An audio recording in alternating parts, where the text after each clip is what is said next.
US Treasury yields are soaring, but what does it mean for markets and crypto?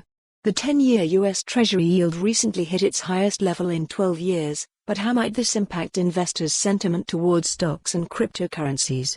Market analysis across all tradable markets and currencies, US Treasuries, government bonds, have significant influence.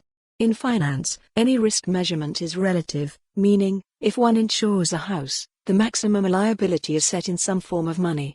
Similarly, if a loan is taken from a bank, the creditor has to calculate the odds of the money not being returned and the risk of the amount being devalued by inflation. In a worst-case scenario, let's imagine what would happen to the costs associated with issuing debt if the US government temporarily suspended payments to specific regions or countries.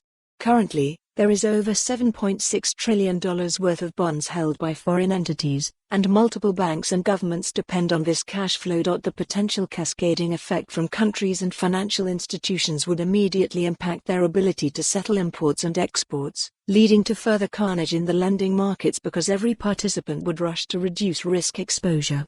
There is over $24 trillion in US Treasuries held by the general public, so participants generally assume that the lowest risk in existence is a government-backed debt title. Treasury yield is nominal, so mind the inflation. The yield that is widely covered by the media is not what professional investors trade, because each bond has its own price.